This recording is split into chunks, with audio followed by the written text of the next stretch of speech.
as I welcome you into the Second Tuesday webinar. I started these webinars last month, hoping to offer just a little bit of what I already do anyway, blog writing and thinking about topics, hopefully of mutual interest to all of us, and to just offer them in kind of an informal way, month by month, and in a free way, month by month for folks. So I'm really glad you're here. Welcome. I am going to introduce myself, but first I'm wondering if any of you, all of you, some of you feel comfortable introducing yourselves by name, location, and why you're interested in being here today.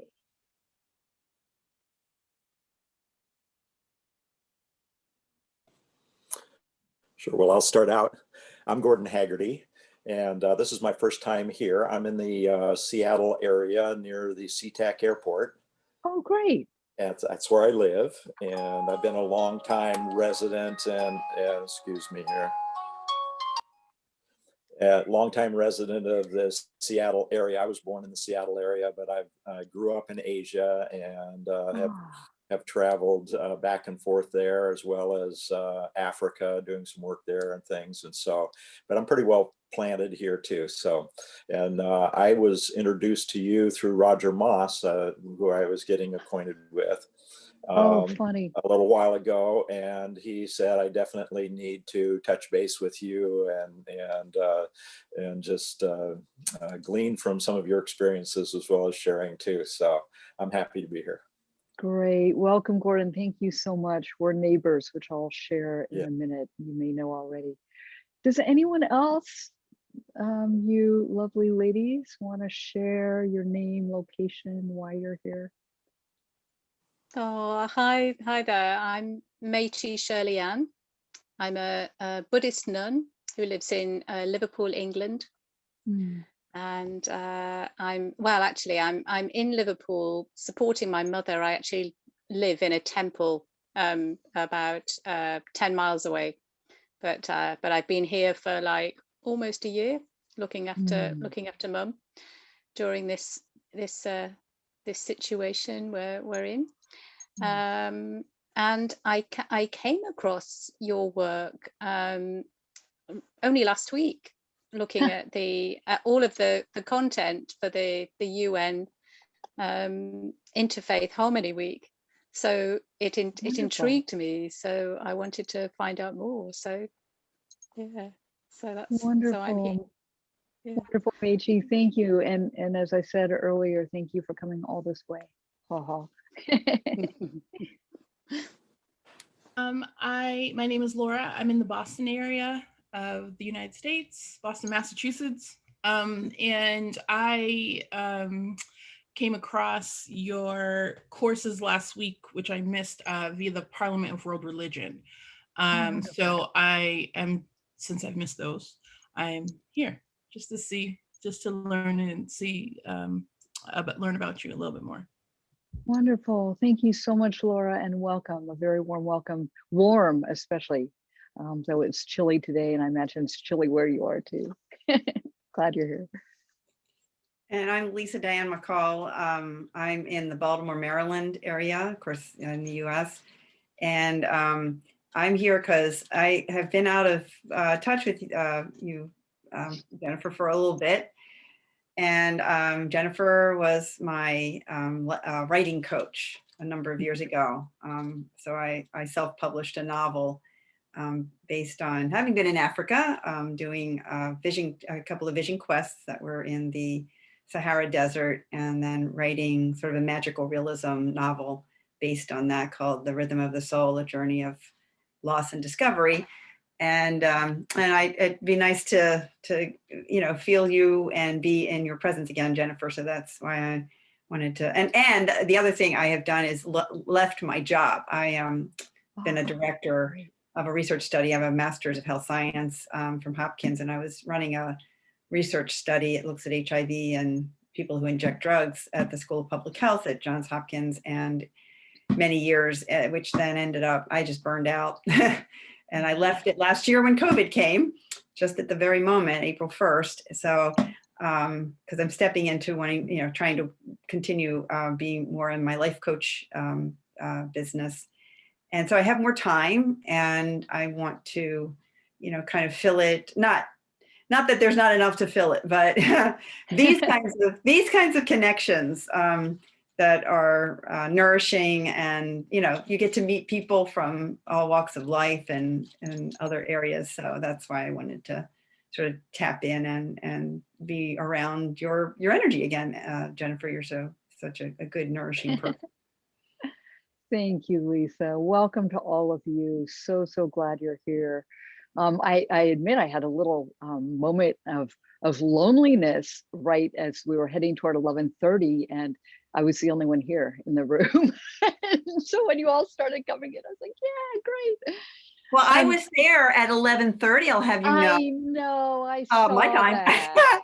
I saw that I was totally notification zoning before out. you could come back. So Well, the anyway. other thing was I have that's why I had to leave a meeting that I was in with a couple of people at 2 o'clock. No. We usually go 2 to 3, and I'm like, I gotta leave, so anyway, I just kind of zoned out on the time frame.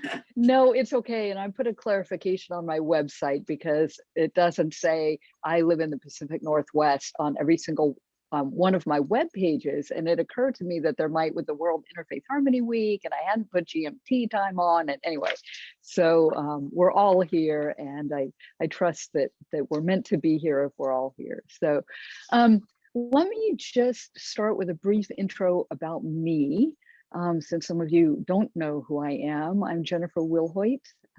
I call myself a spiritual ecologist, and that actually came out of the Parliament of the World's Religions huge interfaith gathering in 2015, at which I was very, very fortunate to present my work, and had no idea what I was stepping into when I left the airport in Salt Lake City and went to the venue, and was just immersed in this amazing multi-day experience with people from all over the world, of all faith traditions and of none, and not there to proselytize or any of those kinds of things, but just to gather and to have community and to learn from one another. And so that was the beginning of calling myself a spiritual ecologist.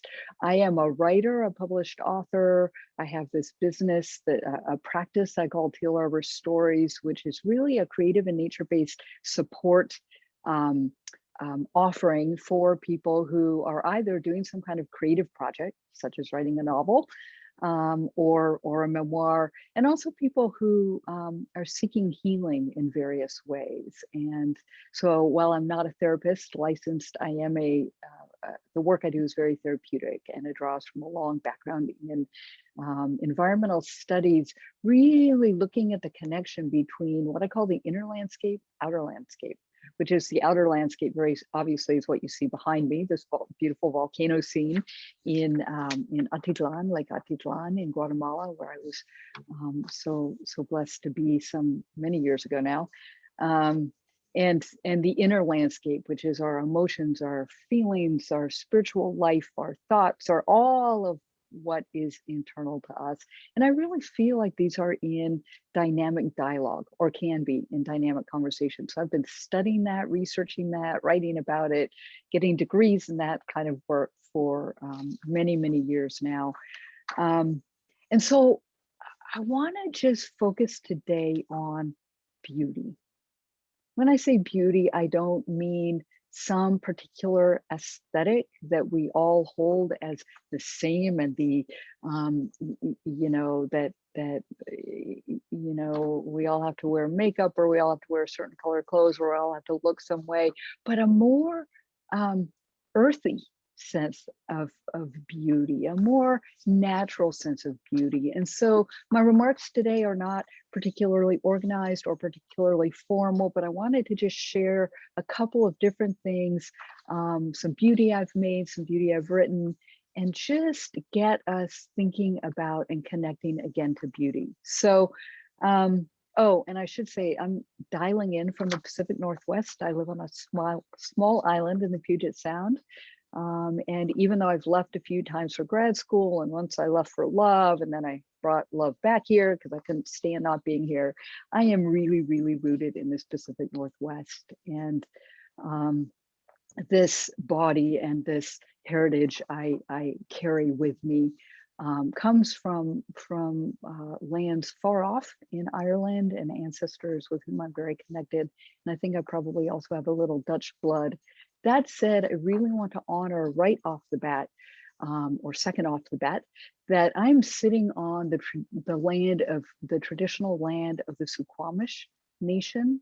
I only learned, though I've been here for a long time, I've been familiar with, had engagements with, have friends who are Suquamish. I only learned last week at one of my interfaith meetings that I go to for a local interfaith group that our Suquamish tribe now is down to 1,200 people. And that is actually rapidly declining with the advent of COVID and this terrible, difficult situation that we've all been in now. So I just want to point that out and honor this land with incredible, I'm pointing this direction, which you can't see because I have a screensaver or a virtual backdrop, but there's a window here to my right, just a few inches away, where a lot of cold air actually is pouring in. But this is my office space, and out there are these amazing Douglas firs who've been here much longer than even the Suquamish people. Hemlocks and red cedars and all kinds of bird life and deer and coyotes, and recently a cougar who has decided to swim over from some neighboring landmass and is actually wreaking a little bit of havoc here on the island. And so I can't even hike in the nearby forest alone right now because of the warnings from wildlife folks. So I am situated in a landscape that is rich in beauty.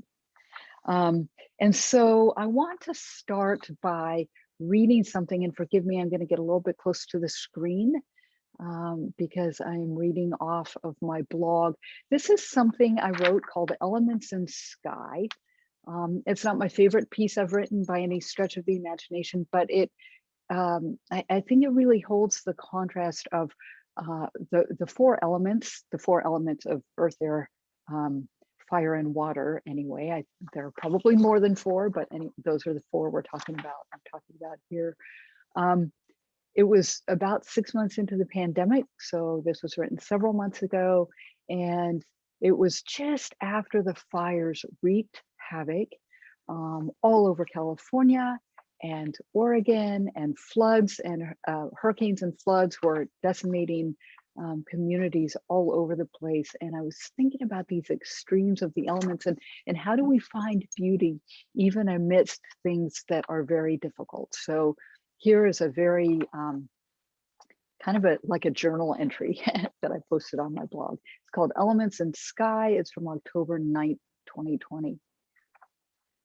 No matter where you sit as you read these words, regardless of the environmental conditions that may have fallen out of balance around you, inciting excesses of water and wind in the form of hurricanes swelling into overcoming communities, devastating fires that rip through root and branch, flesh and leaf, car, house, storefront, leaving earth flooded where once it held homes, leaving earth scorched and barren, filling the air that beings need with toxins and fumes that wreak havoc on living systems, cleaning out and clearing out what was once beautiful, laying bare what was once filled with life, filling up what was once populated, obscuring views and perspectives, and traveling in wide, thick swaths of acridity.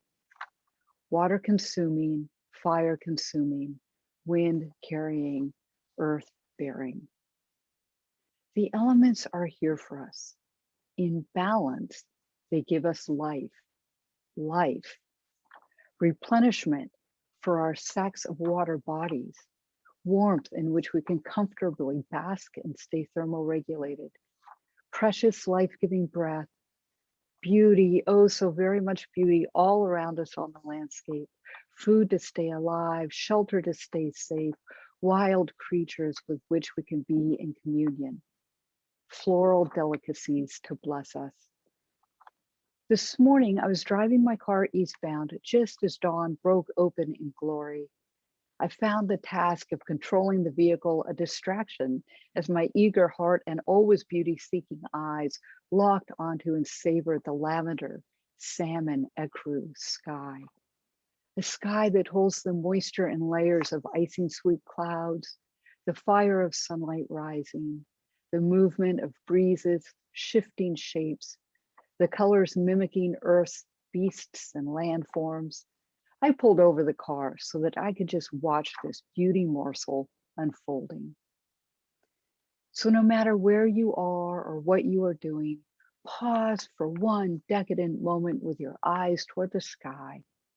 Quiet your mind, still your pace, soften your emotions, and enjoy what is given to you freely, the blessings of the elements and a sky that bears it all.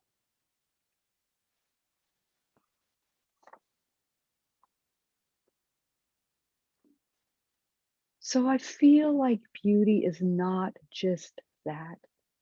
I feel it's also active, fluid, alive, breathing. I feel like beauty is an offering, beauty is an act. And when I say that, I think of words like kindness, compassion, gratitude.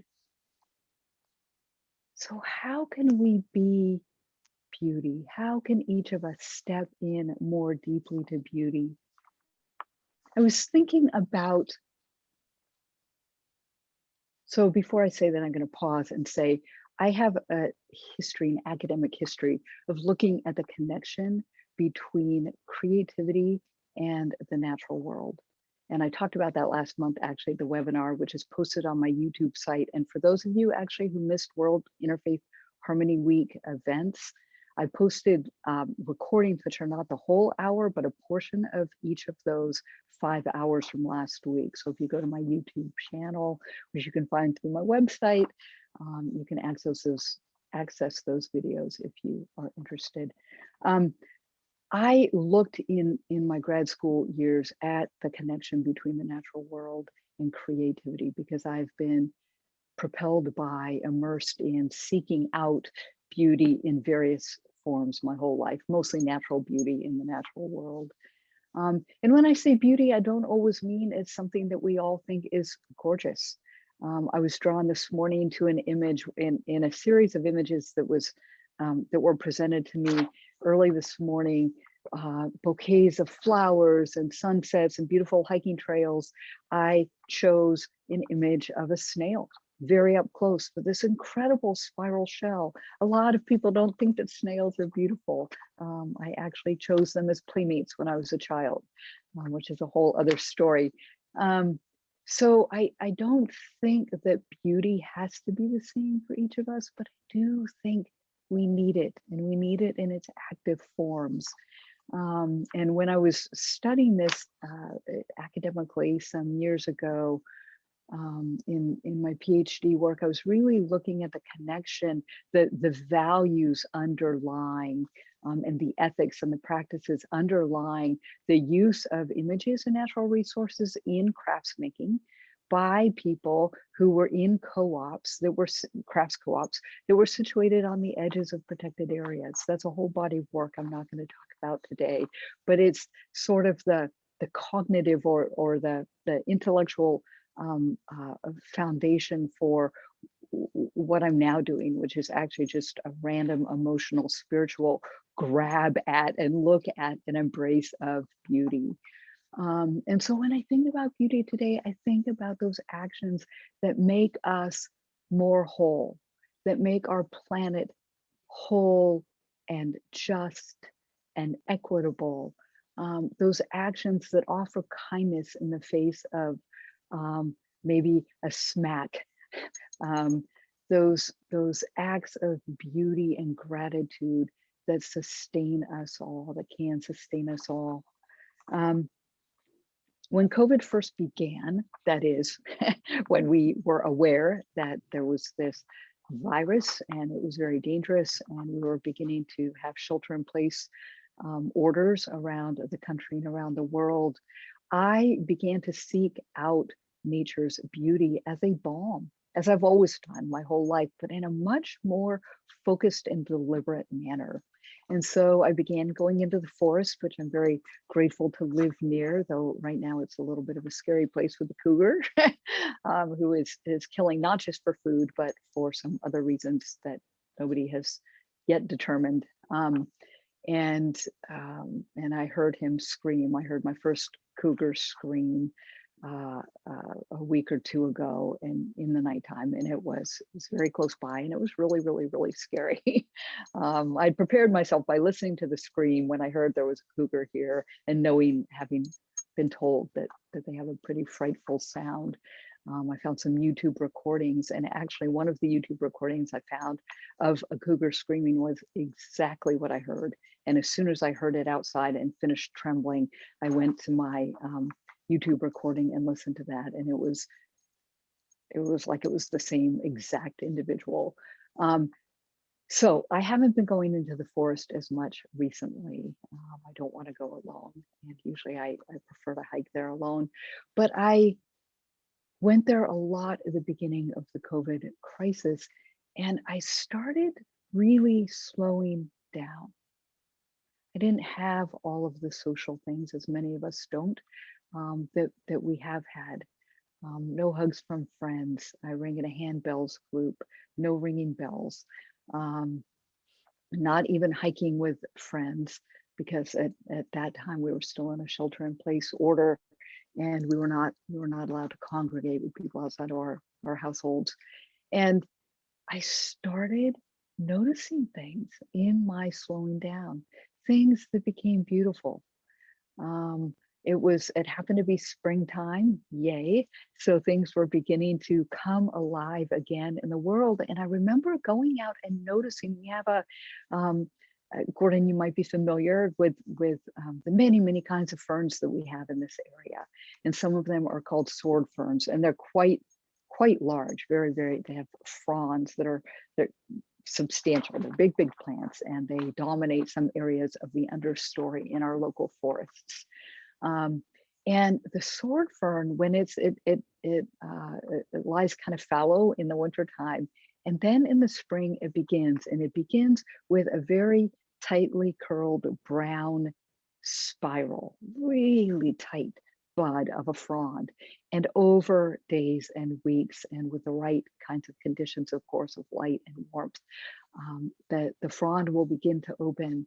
And I, every day, past one particular swirl of all the fronds, of all the ferns that are in my forest, there was one that caught my attention.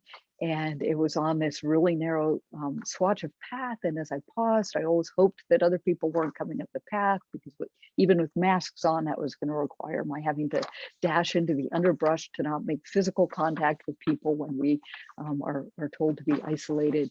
And I would stand there and stare at this thing with my camera, trying to capture the right photo. And for days and days and days, I went and I admired this tiny little guy. I mean, the size of a coin, a quarter, just a small silver piece. And I took photo after photo after photo, and I do take plenty of nature photos. It's a hobby, I guess you could say, for me. And I post a lot of them on my blogs and other places. The image you see behind me is something I took actually with an old camera before the days of digital cameras. And I just couldn't capture the beauty of this thing. So I just allowed myself to be free with this little curled up guy as he started to slowly unfurl. And finally, on about the 8th try, I lost track of the count, but it was about the 8th try, I took another photo, figuring I'd come home and look at it later and delete it like all the others. And something about the lighting, something about the way the breeze had stopped for a moment, just something miraculous happened in that moment with my cell phone camera, not even my great camera. And I was able to capture this bit of a swirl, the bit of the unfurling of this incredible and yet everyday ordinary creature, this being that's in our presence, in my presence every day. And that was a moment where I could pause, where I could see the beauty, where I could slow down enough to just abide with another presence, with another being. And that to me is beautiful. That moment where we just cherish what's there. And so if I had some messages about beauty, and I will spend a few minutes, I'll stop the recording in just a minute. And then I'm going to put up a PowerPoint with some slides of some images I've created. And some of them are photographs and some of them are creative pieces I made, just to kind of get some sense of beauty out there. Not to say that you will think these things are pretty too, but just to see how we can begin for ourselves to create things that we're pleased by. Because if I create something and I'm pleased by it, even if you aren't, there is some beauty offering to the world in that. But before I do that, let me just mention a few things that I think are so important about beauty. And one is, I think beauty requires of us to be attentive and present in the moment. And as a longtime meditator, I feel like that practice has really helped me to slow down, to just stop and to just be in a moment and to see what is there, sometimes without the words of identification, judgment, description, all of those things that we tend to do so immediately when we see something, but to just abide with it, wordlessly, if possible, thoughtlessly. To me, that is beauty. I also think beauty has great healing and transformative potential. And I will tell you that the moment with the fern frond and the other hundreds that I could tell you long stories about, much longer than the hour we have together today, about nature's beauty and transformative and healing power. We don't have time for that, but we do. I do want to say I believe that nature can and does heal us if we will open ourselves to it, and it has the power to transform our relations with others. Another act I can think of that's a beauty act is listening deeply to our fellows. And I've done a lot of listening this year in this COVID time. I've done a lot of listening to my friends who don't live in, none of us live in a culture, in a society that is very equity based, it is very equitable. And listening to the painful stories of my friends has been an offering of beauty, but also something I think we ought to be doing every day. I don't think that beauty is optional. I don't think that acts of beauty are optional. And finally, I think we each have a part in being beauty in the world. So with